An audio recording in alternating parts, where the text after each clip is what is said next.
Welcome back to Structural Heart Disease Australia. Today's webinar will be on a case presentation on transcatheter mitral valve-in-valve procedure for degenerated surgical bioprosthesis using a transeptal approach. My name is Peter Hansen, and I am an interventional cardiologist at Royal North Shore and North Shore Private Hospitals in Sydney. I would encourage you to ask questions throughout the procedure so that this session can remain interactive, and we will do our best to answer all your questions in a Q&A session following this presentation.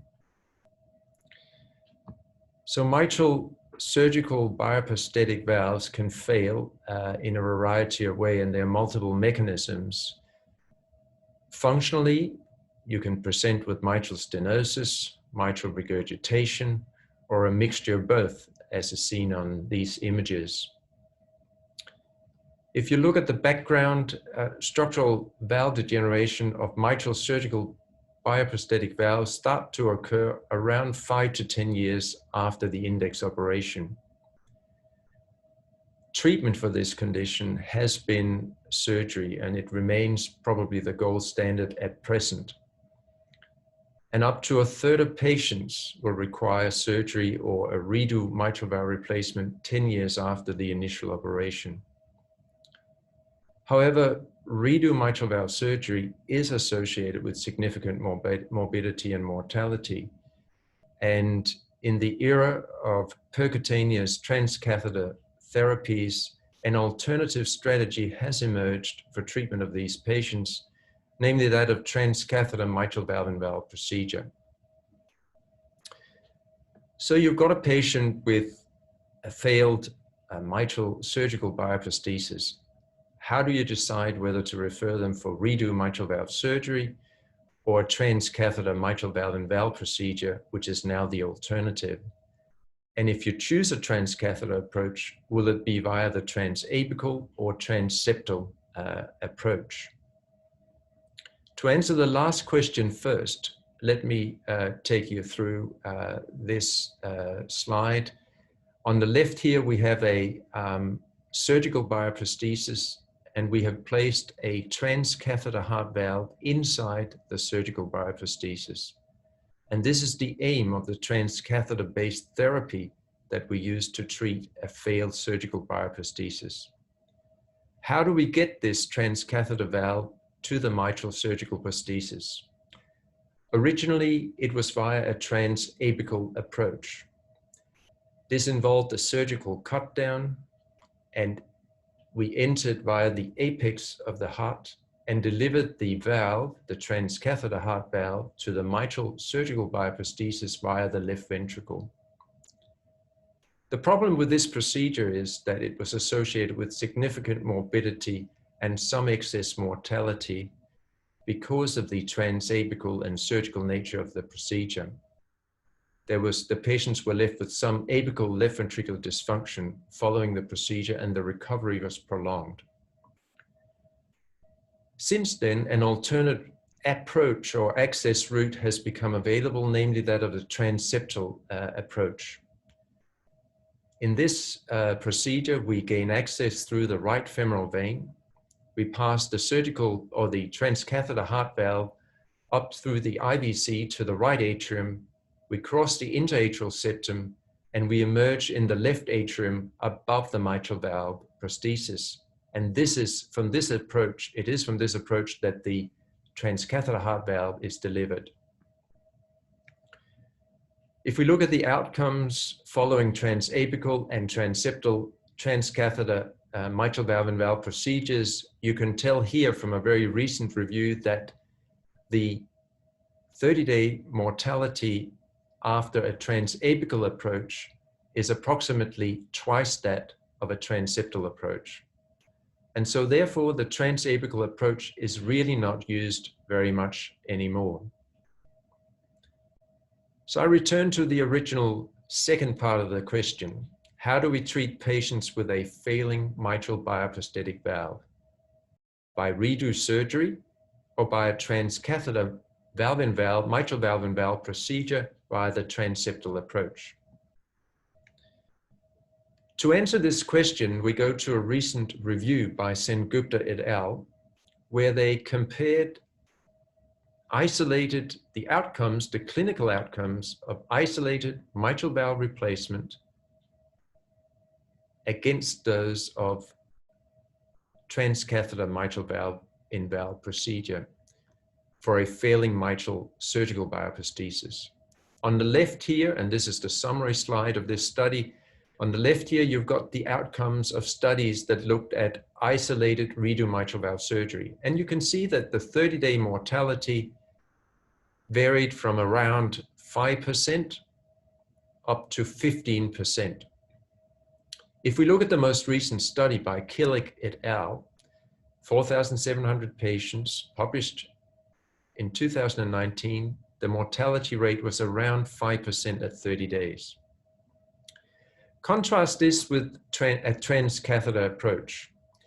Again, approximately 10 studies were looked at, and the 30-day mortality varied from 0% to 8%.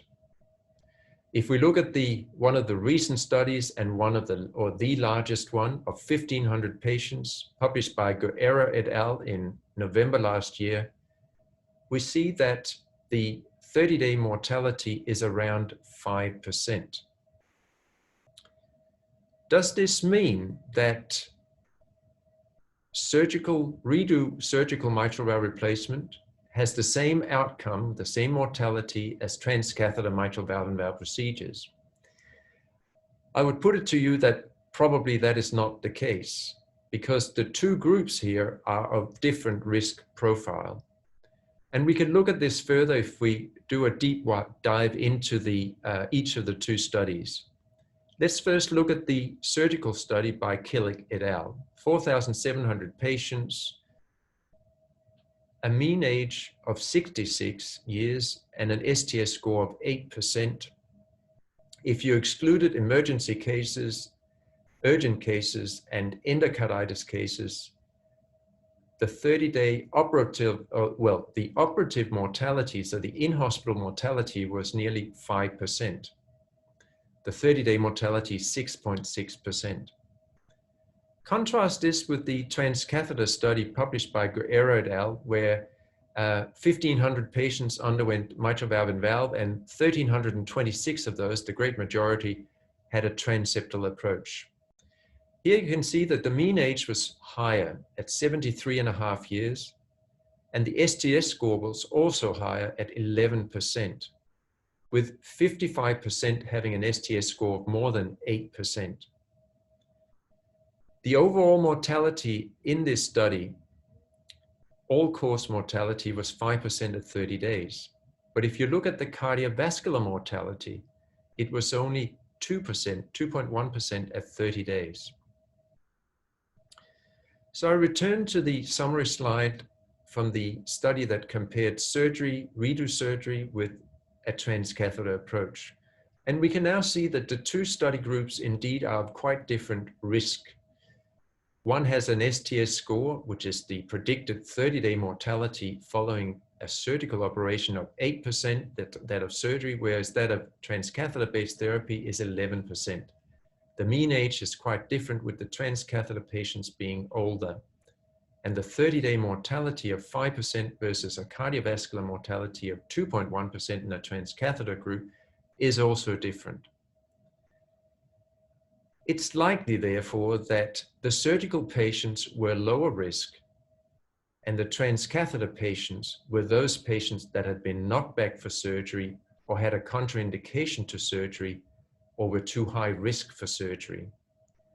It's therefore fair to conclude, I think, that the transcatheter mitral valve and valve approach would appear to have at least an equal outcome, but probably a lower risk and a lower incidence of adverse outcomes, including death, at 30 days than that of redo mitral valve surgery. And if we look at the conclusion from the paper by Guerrero et al., it stated that transeptal mitral valve and valve should be considered an option for most patients with failed surgical bioprosthesis who have suitable anatomy and who elect to have a bioprosthetic valve replacement. So I think we can conclude that although surgery remains the gold standard at present, transcatheter mitral valve and valve procedures have the potential to become the gold standard as the experience grows in centers with this procedure. So what do we mean by suitable anatomy? I will next get to the case presentation, and by suitable anatomy or anatomical suitability, we're talking about a low risk of LVOT obstruction. This can be a fatal complication that can occur after a transcatheter mitral valve and valve procedure. And the pre-procedural planning with CT and echo is extremely important to predict whether this will happen or not. Next, the size and type of surgical bioprosthesis can be confirmed either by the operation report or by echo or CT. And this is also important because if you have a very small surgical bioprosthesis, it may not be appropriate to put a transcatheter valve inside it because you will end up with a degree of stenosis following the procedure. I will talk about the role of transthoracic imaging, transesophageal imaging, cardiac CT, and coronary angiography through the case presentation. So the case presentation is that of a 79-year-old gentleman who presented with recurrent heart failure. He had a history of native valve infective endocarditis 5 years prior to coming to our attention. And for this, he received a mitral valve replacement with a Magna 27mm pericardial valve. He now presents with severe mitral bioprosthetic valve failure with severe mitral stenosis and mild to moderate mitral regurgitation. He had a history of lung disease, which was moderate to severe but stable, moderate chronic kidney disease, peripheral vascular disease, and a dilated ascending aorta. His coronary anatomy was that of mild diffuse coronary artery disease. The ECG showed sinus rhythm with right bundle branch block. There was no significant carotid artery disease, and respiratory function tests were moderately to severely impaired but stable. Other laboratories were as shown. A transthoracic echo showed normal left ventricular chamber size and systolic function with a mildly dilated left ventricle and a preserved right ventricular ejection fraction. It's important to know the size of the left ventricle because a small left ventricle with hyperdynamic function may predispose to left ventricular outflow tract obstruction, as opposed to a larger LV, which may make this less likely. The mitral valve analysis showed severe mitral stenosis with a mean gradient of 12 millimeters of mercury and an area by planimetry of 1.4 square centimeters with mild to moderate mitral regurgitation. There was moderate tricuspid regurgitation, which was not thought to need treatment, and pulmonary pressures were moderately elevated. A 3D transesophageal echocardiogram looking at the mitral valve surgical bioprosthesis from the left atrial view showed findings consistent with severe stenosis with mild or mild to moderate mitral regurgitation.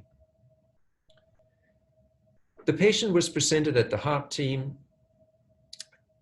He was found to be symptomatic with severe bioprosthetic valve failure of a Magna 27mm bioprosthesis. His life expectancy as required was expected to be more than 1 year, and his symptoms were thought to relate to heart failure rather than COPD. His 30-day predicted mortality, had surgery been performed, was 8.5%. That is, he was judged to be of high surgical risk, and for this reason, the heart team felt that a transcatheter mitral valve and valve procedure using the transeptal approach was the more appropriate option.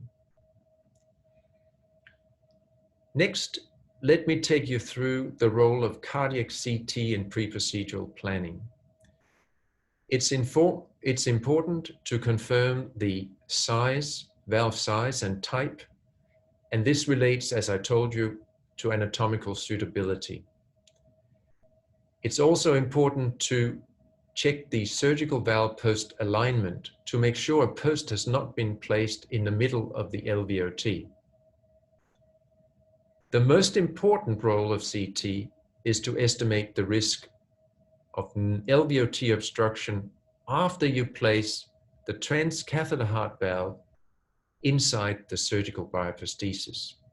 And this is another examination that needs to be done to check anatomical suitability of a patient for a transcatheter mitral valve and valve procedure. Finally, we can predict fluoroscopic deployment angles during the procedure, and we can plan the transeptal puncture in great detail, understanding where in the fossa ovalis we should puncture the septum to get the optimal approach to the mitral bioprosthesis. Next, we go into the mitral valve and valve app, and for a Magna 27 millimeter pericardial valve, as this patient had, we see that the true internal diameter of a Magna 27 is not 27 millimeters, but 26 millimeters, and the height of the post is 17 millimeters. The app will tell us that we should use a 29 millimeter Sapien 3 Edwards Life Sciences valve or transcatheter heart valve for the procedure. And if we go into the sizing chart for the 29 millimeter Sapien 3 valve, we can see that the expanded height of this valve is 22.5 millimeters. And you need to relate this to the post height, so you get the right amount of transcatheter valve on the left atrial side and the right amount on the ventricular side. This is very important so that the valve does not migrate towards the left atrium after you deploy it. It's important also to note that the Magna 27 surgical bioprosthesis is a pericardial prosthesis, and that leaflets are sutured inside the stent, and that the fluoroscopic markers include the sewing ring and the stent posts, and that the pericardial leaflets reach the tip of the stent posts as opposed to a porcine valve where they are scalloped. Next, let's look at what factors determine whether a patient will get left ventricular outflow tract obstruction once you place the transcatheter heart valve inside the surgical bioprosthesis. If you think there's a high risk of this, you should not do a transcatheter procedure unless some other procedures are considered as well. The risk of severe LVOT obstruction, which can be fatal, is 1 to 3% in transcatheter valve-in-valve procedures for the mitral valve. That is, it's not that common, but you really want to avoid it if at all possible. What factors determine LVOT obstruction? There are several. Some of them relate to ventricular factors, such as the size and the left ventricle and the left ventricular ejection fraction. The smaller the left ventricle and the more hyperdynamic left ventricular function is, the greater the chance. The greater the degree of basal septal hypertrophy, the greater the chance of left ventricular outflow tract obstruction. And if the aortomitral angle, the angle between the aortic valve plane and the mitral plane, is less than 100 degrees, that also increases the chance. And I will take you through this step by step. There are several valvular factors that can determine left ventricular outflow tract obstruction or the risk of it, such as the type and size of the surgical mitral bioprosthesis. For instance, an epic valve will have posts that are 18 millimeters long, whereas a Magna valve will have posts that are only 17 millimeters long. So a Magna valve, pericardial valve, will protrude less into the LVOT than an epic valve will. The size of the transcatheter heart valve and the degree of oversizing and flaring, of course, will determine this as well, and the depth of implantation. Finally, if you give beta blockers during the procedure, you ensure adequate volume status, and you go easy on inotropes if possible, those measures, those intra-procedural measures, which will be performed by your anesthetist, will also help avoid LVOT obstruction. The schematic here shows you what I'm talking about. Here we've just got a surgical bioprosthesis, and you can tell that during systole, when the heart ejects blood from the ventricle into the aorta, the surgical leaflet that faces the LVOT falls back towards the posts, creating extra room for the blood to flow in the LVOT. On the right side, once you put a valve inside the surgical valve, that surgical leaflet here is pushed to the side by the transcatheter heart valve frame. And now it stays there all the time, both during diastole and systole. And this encroaches on the LVOT, and it reduces the new LVOT, or neo-LVOT as we say, and increases the risk for obstruction to flow from the ventricle to the aorta. And if severe, this can cause sudden deterioration, sudden hemodynamic collapse, and death. In cases where you think this patient is borderline and they may suffer LVOT or neo-LVOT obstruction, there are procedures that can be performed to reduce the risk of this happening, such as an alcohol septal ablation or a lampoon procedure. I won't go into detail with respect to these procedures, but suffice to say, with an alcohol septal ablation, we inject the septal perforator of the left anterior descending artery with alcohol, whilst making very certain the alcohol doesn't spill into the rest of the circulation. And this causes an infarct, which affects the basal septum, which subsequently shrinks and increases the left ventricular outflow tract area. Here you can see the neo-LVOT without an alcohol septal ablation, and after, when the basal septum shrinks due to infarction, the neo-LVOT enlarges. So this will create extra space and lower the risk of LVOT obstruction post-mitral valve and valve. The second procedure that can be done is a lampoon procedure, where we electrify a wire across the mitral valve, sitting over the left ventricular outflow tract leaflet, and we split that leaflet in two. So we create a V shape in the LVOT leaflet of the surgical bioprosthesis.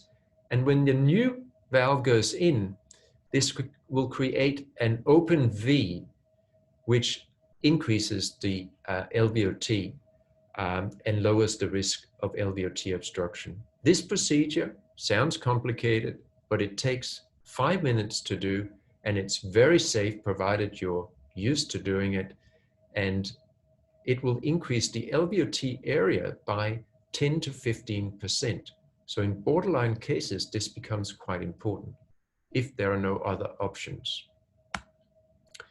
And here you can see a coronary angiogram of the left anterior descending artery, and the first septal artery, the first septal perforator here is the one we would think about injecting if we were in trouble with left ventricular outflow tract obstruction, or if we wanted to do it preemptively before even putting a valve inside the surgical bioprosthesis.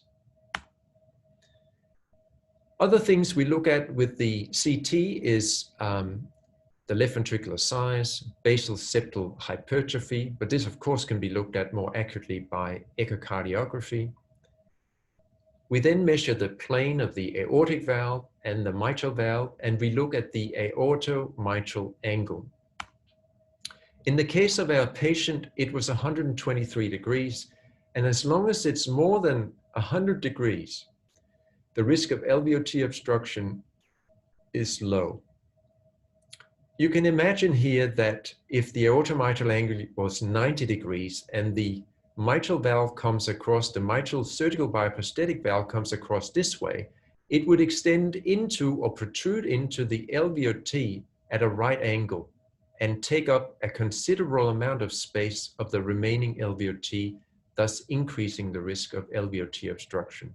Whereas this angle is open or obtuse, and there is little risk of LVOT obstruction. Next, we do a virtual valve simulation. We take the patient's CT data set and we put in a SAPIEN 3 29mm valve that we've decided to use in this patient, and we can decide on the depth of implantation, the degree of flaring of the ventricular side, and the orientation of the valve in relation to the LVOT. We then put a center line through the LVOT, as is seen here, and we measure the area after the valve goes in. This is a very accurate way of estimating the near LVOT area, which would be present after you put the transcatheter heart valve in. You must have an area of at least 170 millimeters squared. And in this patient, we had an area of 379 millimeters squared.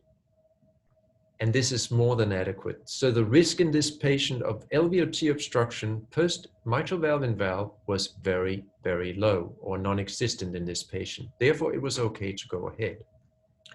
You can also look at the percentage reduction from before to after. And in this case, there was a residual LVOT of 71% of the original. And as long as it's more than 60%, it's adequate. Next, we look at the fluoroscopic angle of deployment, which is the angle we need to see the mitral valve end on during the procedure. This can be done during fluoroscopy or with CT and can be measured quite accurately. And the final thing we do with CT is transeptal puncture planning. You can map the IVC, the fossa ovalis, and the mitral annulus.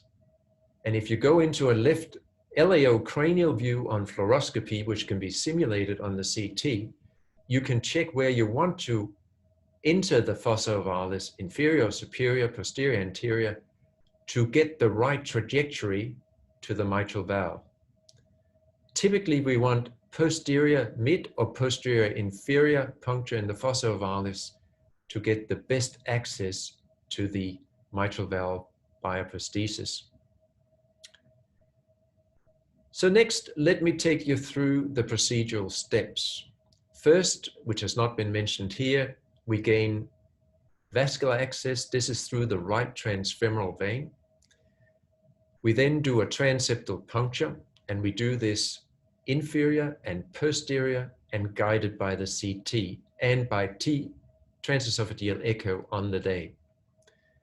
Next, we do a septostomy to allow passage of the transcatheter heart valve. It's quite, although they have come down in size and the steering mechanism is far more sophisticated than it used to be, we need a septostomy to allow for the valve to cross the septum. This is then followed by valve delivery and deployment under rapid pacing, and we would like 10% of the transcatheter valve to be inside the left atrium and 90% on the ventricular side. This is ideal to avoid subsequent valve migration from the delivery position into the left atrium, which is one of the rare complications of mitral valve and valve procedure. Finally, we decide whether we need to post-dilate the valve and whether we need to fracture the surgical sewing ring. We think about this if the true internal diameter of the bioprosthesis is less than 25 millimeters, or if the indexed effective orifice area of the delivered transcatheter valve is less than 1.2 square centimeters per square meter body surface area. Next, let me take you through the actual procedure that we did for this patient. We first performed a transeptal puncture after gaining vascular access. You can see here we are posterior, this being a short axis view with the aortic valve here anteriorly, and we are posterior in the fossa. Our puncture above the mitral annular plane was 3 centimeters, which is low for most mitral valve procedures. Next, we placed our transeptal sheath across the septum, and this was followed by placement of a wire in the left upper pulmonary vein. We then did a balloon septostomy, as I said, to allow for the valve to pass the septum. If we use a 29 millimeter transcatheter Sapien 3 valve, we need a 14 millimeter balloon to perform the septostomy. And here you can see the balloon has expanded, and this will allow the transcatheter valve to expand. Next, we place a temporary pacing wire from the left femoral vein in the right ventricle. This is not absolutely necessary, as you can pace on the ventricular wire that we will subsequently place in the left ventricle. But in this case, we decided to pace on a separate wire in the right ventricle. Next, we put a flexible guiding catheter across the septum into the left atrium. This will allow us to flex the tip towards the mitral valve and will aid crossing the mitral valve prosthesis with a pigtail and subsequently a stiff wire. And this is shown in the next picture. Here you can see we crossed the valve with a pigtail, and we are then placing a stiff safari wire through the pigtail over here into the left ventricle. We remove the pigtail and the flexible guiding catheter, and we are left now with a right femoral vein sheath, a stiff wire, which comes from the right atrium across the septum into the left atrium, across the mitral valve into the left ventricle. And on this wire, we will place deploy the transcatheter heart valve. You can now see that we are placing the transcatheter valve. It's moving up through the sheath, transfemoral sheath. Next, we align the delivery balloon with the transcatheter heart valve. This sometimes necessitates a pullback on the sheath because there's not enough room in the inferior vena cava. Next, we pass the valve across the septum. And here you can tell we are pushing to get the valve across. We're forming a loop in the left atrium, which we don't like, so we pull back on the wire, try again, and here the valve has gone across the septum into the left atrium, and we're about to cross the surgical bioprosthesis. Here we have crossed the surgical bioprosthesis, and you can tell that our valve is not completely, our transcatheter valve is not completely coaxial with the surgical bioprosthesis. Thankfully, the surgical valve posts help subsequent alignment of the transcatheter heart valve as it expands.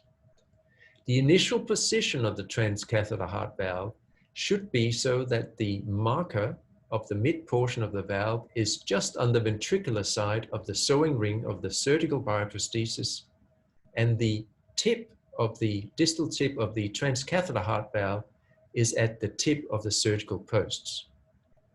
When we deploy the heart valve, the transcatheter valve, it will shorten from the left atrium. And so this ventricular side will remain at this level, whereas it will shorten from the left atrial side. And here you can see us delivering or inflating the balloon.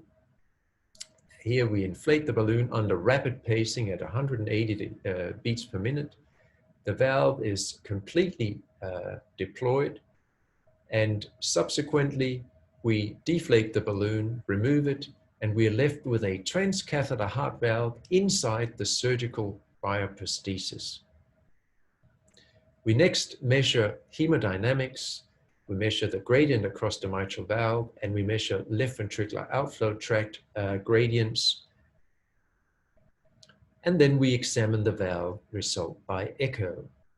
In this case, we still have a wire across the bioprosthetic valve, and you can see we have some valvular regurgitation. We also have mild aortic regurgitation, which was present before. The transcatheter, once we remove the wire, we can measure the transcatheter mitral valve gradient or the mitral valve gradient, and it's gone down from 12 to 2. But remember, the patient is still under anesthesia. We need to wait until the next day when the patient is awake until we can actually tell what the true mitral valve gradient is.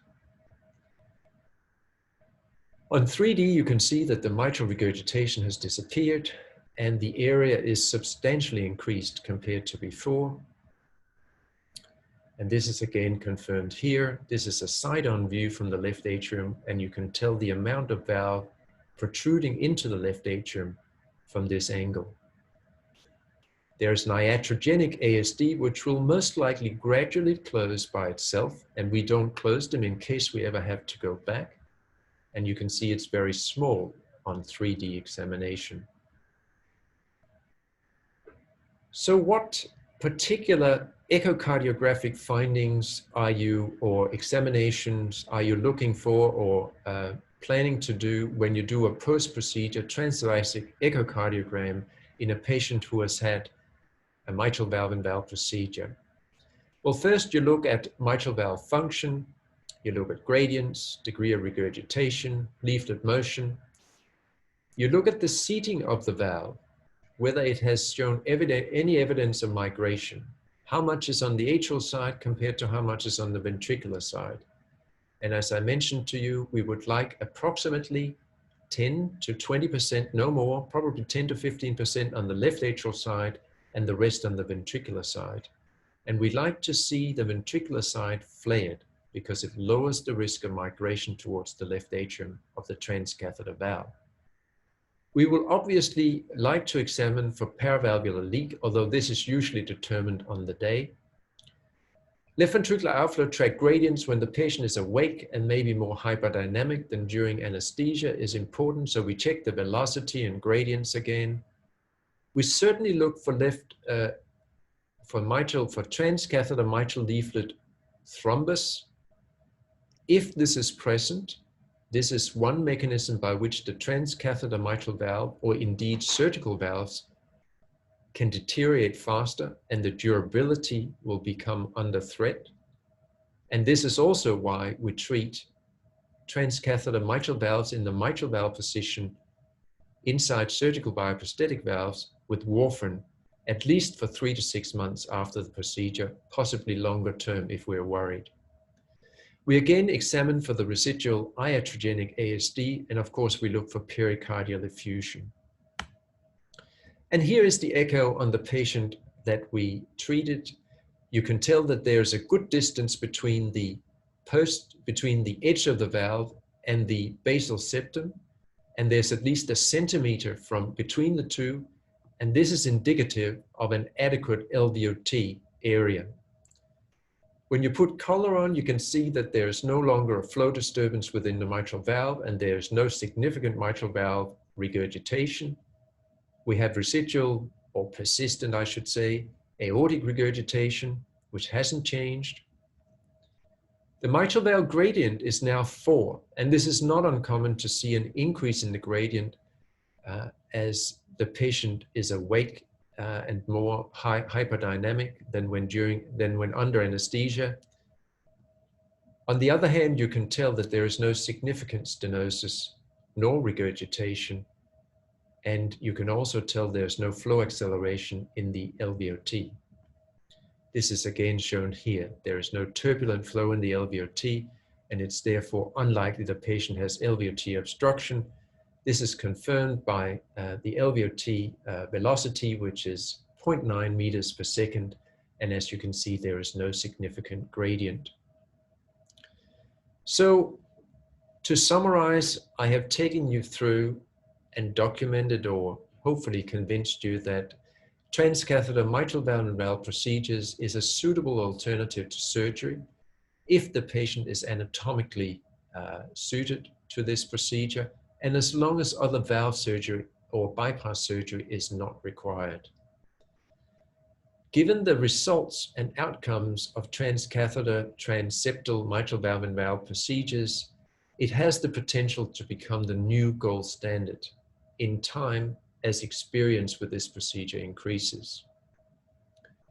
Pre-procedural planning with transthoracic echo, transesophageal echocardiography, CT scan, cardiac CT scanning, and coronary angiography is important for the reasons I mentioned.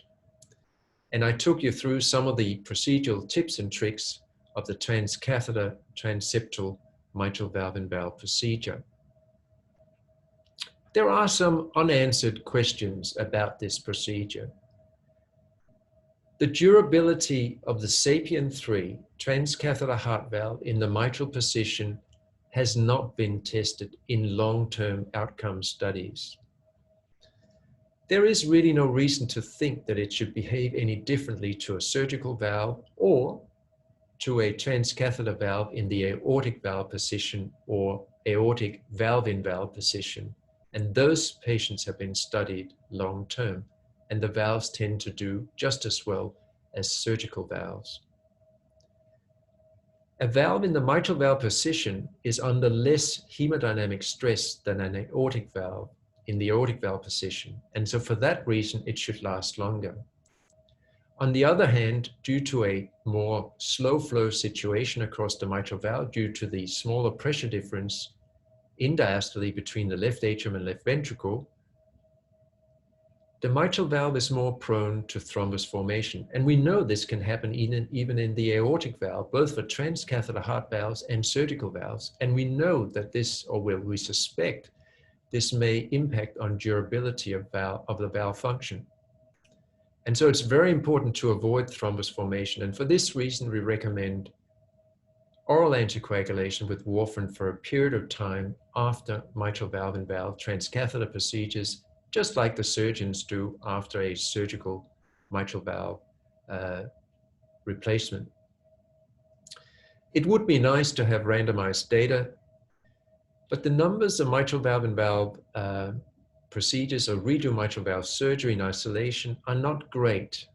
This is probably because many patients with mitral valve disease undergo mitral valve repair, and some also have mechanical valves. And so the numbers that will need to undergo redo mitral valve intervention is certainly less than that number that will need to undergo redo aortic valve surgery or aortic valve intervention. Finally, the lifetime management of a patient with mitral bioprosthetic valve failure. Imagine a 65-year-old undergoes a surgical mitral valve replacement because of mitral valve disease requiring surgery. At 75, that patient develops bioprosthetic surgical valve failure and has a mitral valve-in-valve procedure via the transcatheter transeptal approach. Let's say this patient is biologically extremely well preserved and they live to 85, and unfortunately at that point they develop further transcatheter heart valve or transcatheter valve failure. What do we do then?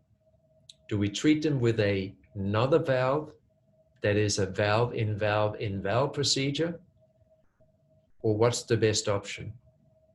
Such a procedure, a second transcatheter heart valve, is feasible, especially if you consider that fracturing the bioprosthetic valve or the sewing ring and overexpanding the original transcatheter valve is a possibility. If you do a lampoon of the original procedure, and again, the second time round of the first transcatheter heart valve, again, this will lower the risk of left ventricular outflow tract obstruction.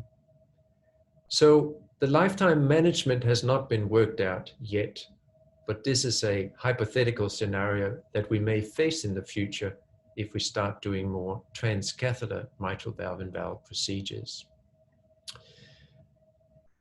I will finish there and thank you for your attention. And next we move to the question and answer session.